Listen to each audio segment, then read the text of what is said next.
And welcome back to Chicago Bulls Insider. Today, we are doing a Josh Giddey update along with talking about Noa Essengue and his first couple games in the Summer League. We're going to be talking about why I think that he could be a big-time fit for the Chicago Bulls front court as they continue to build out this team. And so before we go ahead and we jump into it, I first want to remind you to slam dunk on that subscribe button, just like Matas Buzelis slam dunks in games. And so in exchange for slamming on that subscribe button, I'm going to give you nothing but daily content around the Chicago Bulls. So make sure that you hit that like, you hit that subscribe, and you join the Chicago Bulls Insider family as we talk nothing but Chicago Bulls basketball. And so with that being said, let's go ahead and let's jump into it. And let's start with Josh Giddey and the latest contract update around him. And so if you've not got a chance to see this, you can go over to ESPN.com and you can read this.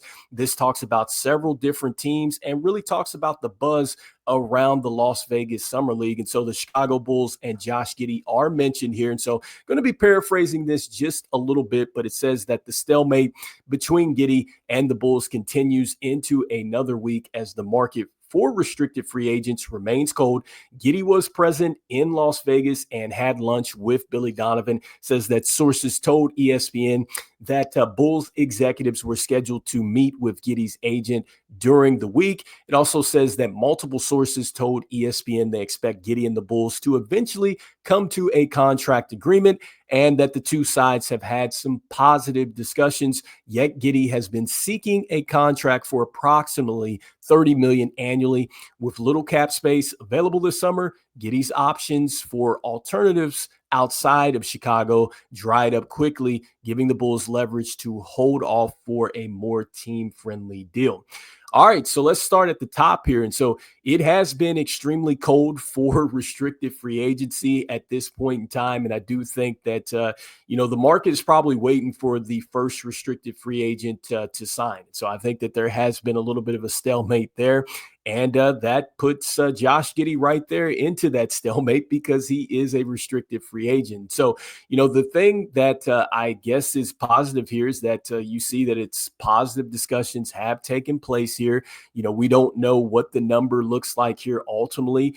And I think that that's really what it is going to come down to, because I do think that the Chicago Bulls do want to get something done with Josh Giddey.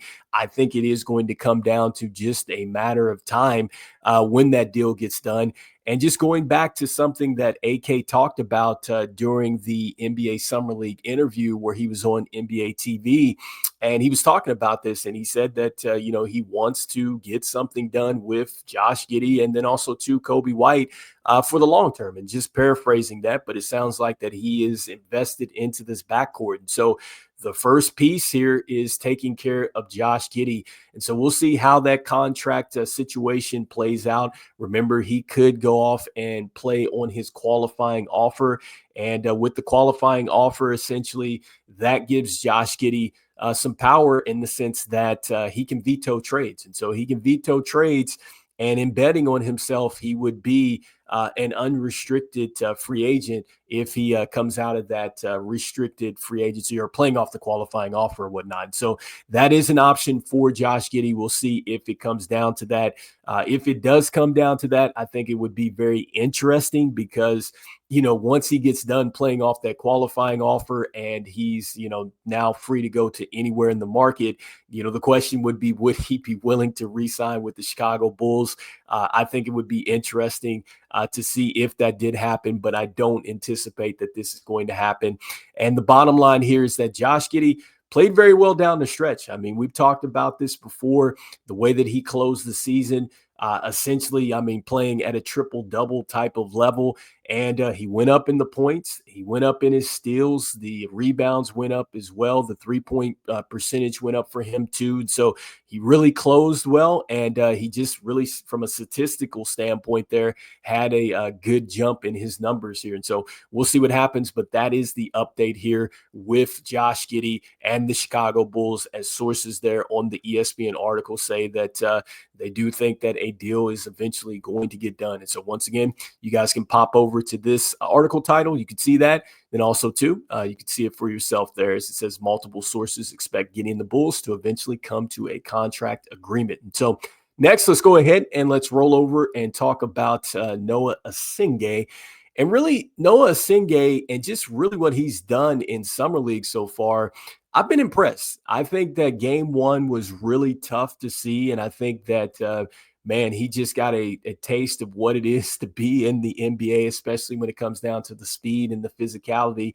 But I've been impressed with just how he's answered. And I think that there's a couple things that really leads to the fact that Noa Essengue, once he figures things out, man, he could be a really solid player in the NBA. And so the first thing that I've liked about Noa Essengue is just the fact that he's meeting the physicality. I think from game one, going into game two and then game three, you can see that this is a player that is not shying away from contact. And so I love that about Noa Essengue, because I think a lot has been made about him having to put on weight or whatnot. And so I love the fact that he's fearless there and he continues to attack the basket because he is getting to the free throw line when you look at the stats here. And so that has been impressive.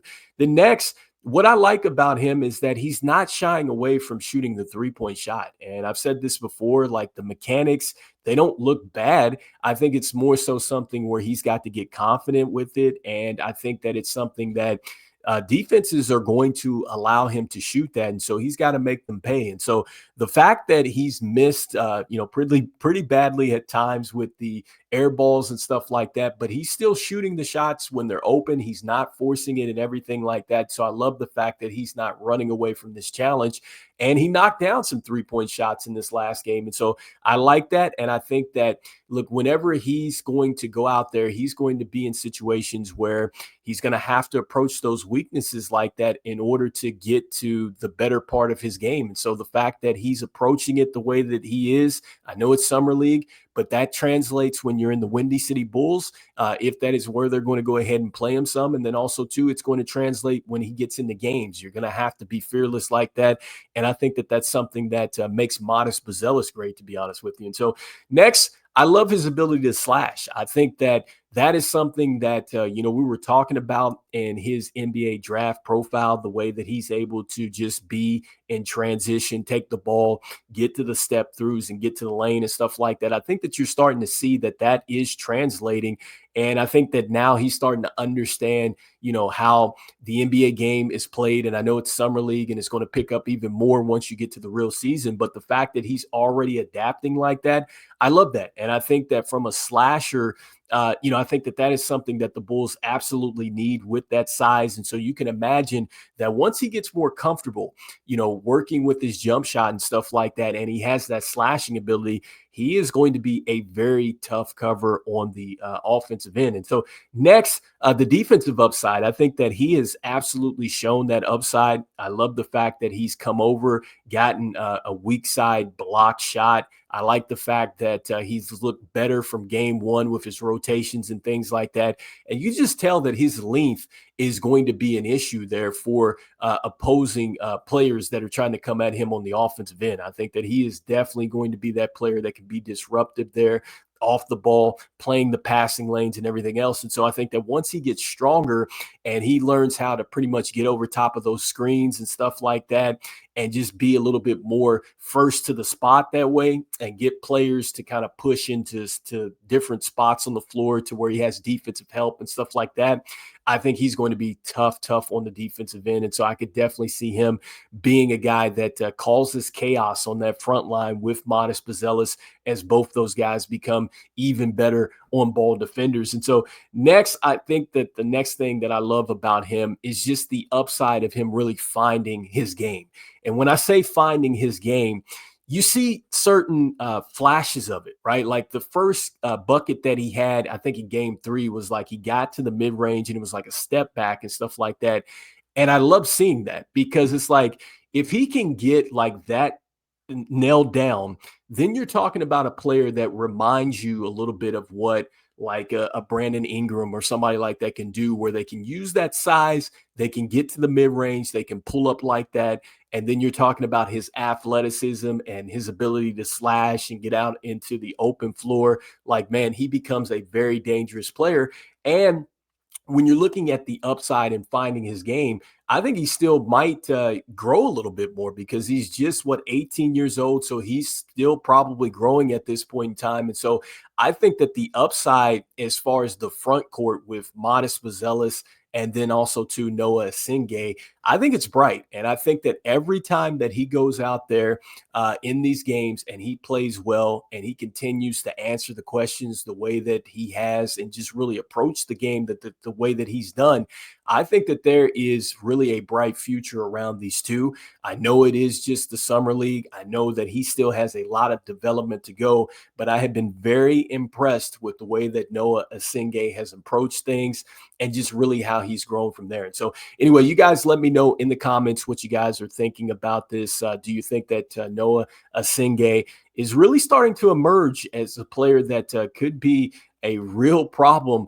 for teams going against him, and just really, can you see this possibly being a future front court here with Matas Buzelis and Noa Essengue? Next, let me know what you guys are thinking here about Josh Giddey and this contract situation. Once again, Josh Giddey, at this point in time, much like a lot of the restricted free agents out there, it's pretty much cold. It's a stalemate at this point. And I think that it's just the bottom line here is just waiting to see, who is going to get that first deal. And, sources saying that they do expect that the Chicago Bulls and Josh Giddey are going to get a deal done. I think it's going to happen too as well. So we'll see what happens. But anyway, you guys let me know in the comments what you guys are thinking. And as we always say, go Bulls. And I will see you guys on the next one. Peace.